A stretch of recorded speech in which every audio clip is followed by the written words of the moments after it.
반갑습니다. 스카이크루 강미랑입니다. 네, 우리가 지금까지 어떠한 것들을 배웠는지 한번 생각을 다시 한번 떠올려 볼까요?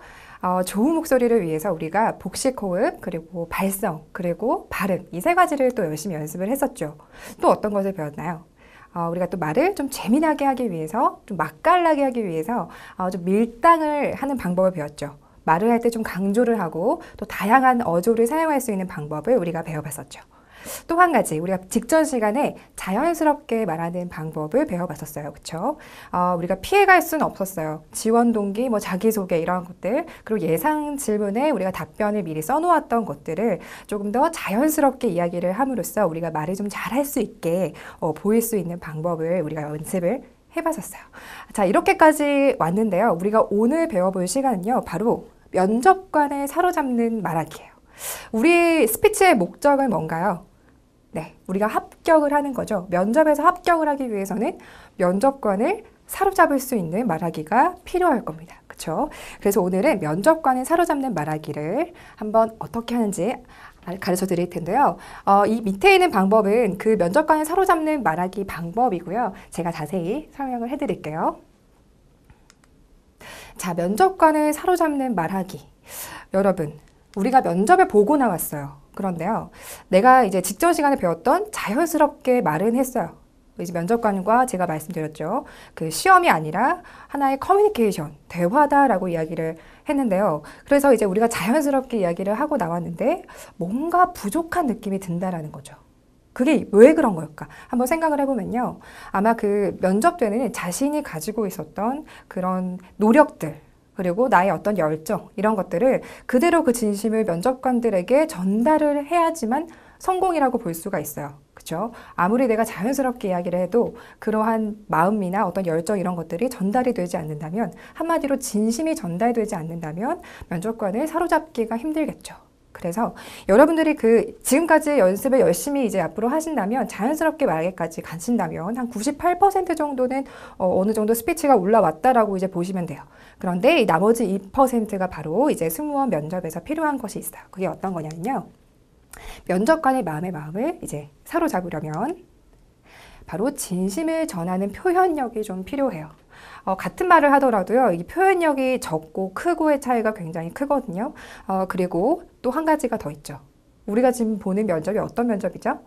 승무원이 되기 위한 면접이죠. 그러기 위해서는 우리가 일반적인 그런 면접의 스피치하고는 다르게 승무원답게 이야기를 하는 것이 필요할 거예요. 그래서 오늘은 이 두 가지를 전부 방법을 배워보고 실제로 면접관의 진짜 마음을 딱 사로잡을 수 있는 방법을 배워볼 거예요. 예를 들어서 이제 여러분 표현력 같은 경우는요. 이제 여러분 특히 이제 소심하거나 특히 내성적인 성격이신 분들은 평소에 표정이 조금 내 감정보다는 조금 덜 나온다든지 그러신 분들이 있으실 거예요. 표정이 별로 많이 없다라고 본인이 느끼신다면 이 연습을 더욱더 많이 하셔야 돼요. 나는 그런데 선생님 표현력 자체는 크게 문제가 없는 것 같은데요 라고 생각하시는 분들도 그 긴장된 그 면접장 안에 가면은 사람이 좀 이렇게 위축되기 마련이죠. 그 상태에서 여러분들이 말을 할 때 표현력을 이제 좀 내보이려면요. 평소에 좀 연습을 좀 과하게 해놓으시고 들어가실 필요가 있어요. 그래야지만 내가 가진 표현력이 조금 더 상승되어서 실제로는 보통 정도의 그런 표현력이 나올 수가 있겠죠. 그래서 오늘은 이제 표현력을 상승시키기 위해서 그 연습할 수 있는 방법을 제가 가르쳐 드릴 텐데요. 먼저 우리가 표현력을 키우려면 이 세 가지가 필요해요. 큰 세 가지가 필요한데요. 그런 다음에 여러분들이 이제 거기서 끝이 아니에요. 진짜 미소를 짓는데 거울을 보면서 한번 웃어보세요. 거울을 보면서 웃으면서 이때 무엇을 체크를 하느냐? 어떻게 보면 굉장히 유치하죠. 그런데 정말 하고 안 하고에 내가 면접에 붙을 수 있고 떨어질 수 있는 게 정해져요. 정말 쉽게 넘길 일이 아니에요. 이불 상태를 체크하고 또 눈. 이건 무슨 의미냐?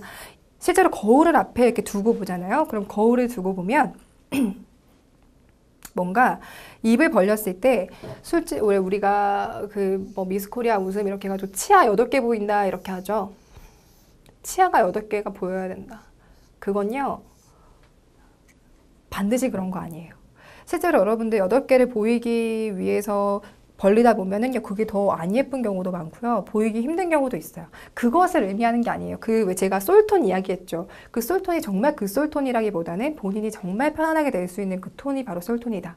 이것도 마찬가지죠. 치아 8개가 그 8개라는 의미가 아니라 가장 본인이 벌렸을 때 예쁜 입은 따로 있거든요. 이 진짜 미소는요, 여러분 그냥 신경 안 쓰고 웃는 진짜 미소죠. 여기 이 사이에 그 접점을 잘 찾으셔야 돼요. 진짜 미소 지을 때요, 사실 사람들 그냥 자기 얼굴 평가 잘 안 하죠. 미소 짓는 모습이요. 그런데 사진을 찍고 이렇게 실제로 이제 승무원 준비하시는 분들은 본인이 판단을 좀 많이 하시는 편이니까 아실 거예요. 사진을 찍고 이렇게 보면요, 굉장히 그 본인이 그냥 실제로 웃는 그 입 크기 벌리는 정도가 있죠. 이게 진짜 미소 지을 땐 저 같은 경우는 여기가 굉장히 많이 보이거든요. 혹은 뭐 잇몸이 보이는 사람도 있어요. 그렇죠? 그거를 잡아주셔야 돼요.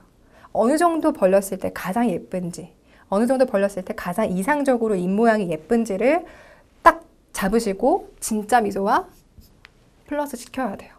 이 작업을 꼭 하지 않으시면 난 정말 진짜 미소 짓고 들어왔는데 최상의 모습이 아닌 거죠. 이런 노력이 필요해요. 그래서 입을 이제 저 같은 경우는 체크를 했더니 실제로 정말 그냥 이렇게 웃는 거하고 저 같은 경우는 입 토끼거든요. 토끼가 요렇게 좀 토끼가 조금 심한데요. 웃을 때 그냥 확 웃어버리면 이게 다 보여요. 토끼가. 근데 이게 신경을 써서 제가 이제 만드는 미소는요, 아랫입술을 살짝 여기를 가리는 거죠. 이렇게. 이렇게 웃으면 훨씬 더 입모양 자체는 굉장히 더 정돈돼 보이거든요. 근데 그러한 그 포인트가 있어요. 그것을 거울을 보면서 찾으시고 진짜 웃음을 지을 때 그렇게 이제 입모양을 하시도록 평소에도 연습을 하셔야 되는 거예요. 그게 이미지 메이킹이에요. 그렇죠. 그런 다음에 또 눈 모습을 체크를 하셔야 되는데요. 그 눈이 웃고 있는데 비대칭으로 떠지진 않는지 그런 거 있어요. 웃을 때 진짜 미소인데 막 비대칭이신 분들이 있거든요. 그리고 입꼬리가 또 하나 빠뜨렸는데 웃을 때 입꼬리가 상당히 그 비대칭이신 분들이 의외로 많아요. 그리고 내 고개가 좀 비대칭이지 않는지도 체크를 해볼 수가 있어요. 이때 그래서 이제 여러분들이 하시는데요. 그 입꼬리하고 이제 비대칭은요, 미소 체크할 때 2단계에서 하시면 돼요. 녹화나 촬영을 하세요. 촬영을 하시면 본인의 얼굴을 이 비대칭인 부분, 그리고 고개나 이러한 것들을 잡을 수 있어요. 눈을 어느 정도 감으면서 눈웃음 있죠. 그런 것도 실제로 우리가 진짜 웃음을 하게 되면 눈웃음이 없는 분들도 그냥 이런 가짜 미소와 진짜 미소는 차이가 나기 마련이거든요. 눈 크기 정도는. 왜냐하면 근육이 올라가니까. 그런 누런 눈 주름 이런 것도 어느 정도 떴을 때 본인이 가장 진짜처럼 보이면서도 예쁜지를 체크를 하셔야 돼요. 이게 굉장히 우스운 작업일 수도 있는데요. 정말 가장 중요한 작업이라고 할 수 있어요. 비단 승무원 준비하시는 분들뿐만 아니라 일반적인 분들도 본인이 웃는 모습을 체크를 거의 안 해보셨을 텐데 해보실 필요가 있어요. 내가 정말 예쁘게 웃을 수 있다면 사람이 미소가 얼마나 중요해요. 그런데 그거를 평생 그 얼굴로 미소를 짓고 살아야 되는데 이런 거 체크 한번 해놓고 이미지 메이킹을 제대로 해놓으면 훨씬 더 도움이 되겠죠. 굉장히 중요한 부분이에요. 그래서 여러분들이 이렇게 해서 푸시는데요. 여러분 얼굴 근육 푸실 때요. 제가 방금 그 위에서부터 밑으로 이제 눈썹에서 풀었죠. 근데 굉장히 그게 따분하고 재미없죠. 근데 그렇게 저는 이제 뭐 면접 들어가기 전 혹은 뭐 그 표정이 좀 필요한 때는요. 한 3분 정도 그걸 하거든요. 얼굴 표정을 좀 이렇게 아해요 풀고 발성도 한번 해보고 이렇게 하는데요. 이 3분을 좀 즐거운 음악 있죠. 자기가 좋아하는 신나는 음악을 들으면서 한 3분 정도 음악 한 곡 끝날 때까지 이렇게 얼굴 풀어주면 굉장히 좀 신이 나요. 제가 노하우 하나 이렇게 알려드렸어요. 그래서 이러한 방법 이제 순서를 통해서 여러분들이 미소를 만드셔야 된다는 거 말씀을 드릴게요. 그런 다음에 끝일까요? 진짜 미소를 만들었어요. 그런데 면접에서 정말 힘든 건요. 그 노트에요. 자기를 분석을 이제 시작할 거예요. 굉장히 중요한 단계예요. 이미 이력서 쓰시면서 이제 스펙 같은 경우는 이미 다 써보셨을 거라 생각을 하는데요. 그런 것들뿐만 아니라 굉장히 옛날 이야기도 좋아요. 초등학교 때도 괜찮고 우리가 직접 겪었던 일들 그런 것들을 한번 생각나는 대로 한번 다 써보세요. 어떻게 쓰시냐? 제가 이 뒤에 설명 일단 드릴게요. 먼저 나를 분석을 하실 거예요. 그런 다음엔요. 이제 우리가 회사를 알아야겠죠. 지원 분야. 단순히 예를 들어서 우리가 아시아나항공에 가고 싶다고 해서 아시아나항공에 대해서만 분석하면 그게 끝이 아니죠. 우리는 아시아나항공사에서도 승무원 분야에서 우리가 지원을 할 거기 때문에 직무에 대한 그런 분석도 필요할 거예요. 그렇죠? 그 두 가지를 하게 될 거예요. 지원 분야를 분석을 하고 나서는 이 두 개를요, 연결을 시키는 거예요. 하나하나 나의 분석한 것과 그리고 회사를 분석을 따로 해서 연결되는 부분을 따로 찾아요. 그래서 연결을 시켜 보세요. 그런 다음에는 우리 연결된 것이 하나뿐만은 아닐 거예요. 여러 개가 나올 텐데요. 이제 그 중에서 딱 떠올렸을 때, 아, 내가 이 얘기를 하면 조금 더 나 이야기를 좀 재미나게 할 수 있을 것 같아 하는 느낌이 오실 거예요. 그것을 소재를 고르시는 거예요. 그 여러 가지 연결됐던 그 고리들을 찾아서 생각을 한번 떠올려보고, 아, 나 이거 쓸래. 이렇게 선택을 하시는 거예요. 다 쓰는 게 아니에요. 선택을 한 다음에 거기에 대해서 글을 처음부터 다 쓰려고 하지 마시고 스토리, 내가 겪었던 거, 그리고 뭐 느꼈던 거, 거기서 배웠던 거 이런 것들을 간단하게 써보세요. 거기에다가 살을 붙여나가시면 자기소개서는 이게 끝이에요. 더 이상 여러분들이 어렵게 생각하실 필요가 없다는 거죠. 자, 한번 볼게요. 제가 예를 들어 가면서 설명을 한번 드리겠습니다. 네, 우리가 예전 시간에 이미 이제 이력서와 그리고 자기소개서를 쓰는 방법을 알아봤었죠. 바로 서류 전형을 통과하기 위해서죠. 그 서류 전형은요, 바로 면접하고도 계속해서 연결이 될 거예요. 그렇죠? 그리고 그 이전 시간에 배웠던 항공상식 이러한 것들이 전부 이제 앞으로 면접에 어떻게 답변을 해야 될지의 밑바탕이 되는 것들이거든요. 이제 오늘은 면접 답변법에 대해서 그 바탕으로 해서 알아보도록 하겠습니다. 자, 면접 답변법. 우리 국내 항공사의 면접에 대해서 조금 알아봐야 될 것 같아요. 그런 다음에 우리가 질문의 종류에 대해서 알아보고 그 각 질문 종류별로 답변을 하는 요령에 대해서 제가 설명을 드리도록 하겠습니다. 자, 우리 국내 항공사 같은 경우는요, 면접이 어떻게 진행이 되죠? 자, 몇 시에 일어났나요? 몇 시에 잤나요? 평소에 주로 몇 시에 일어나나요? 뭐 이런 이야기를 물어볼 수도 있어요. 아, 이거에 대해서 제가 말씀드렸다시피 특별한 의도가 없다 보니까 그냥 이야기를 할 수도 있는데요. 사실 승무원 자체는요, 직무 자체가 항상 정해져 있는 시간에 일어나기가 사실 쉽지는 않은 직업이거든요. 그런데 대답을 하실 때 저는 오늘 면접 준비를 하기 위해서 뭐 언제 일어났으면 이런 얘기는 괜찮지만 저는 항상 언제 일어나는 편입니다. 뭐 항상 아침밥을 챙겨 먹는 편입니다. 이러한 이야기 자체가 사실 그렇게 긍정적일 수만은 없을 수가 있어요. 사실 그렇지 않나요? 생각을 해보시면 항상 나는 아침밥을 먹어야 되는 사람이다.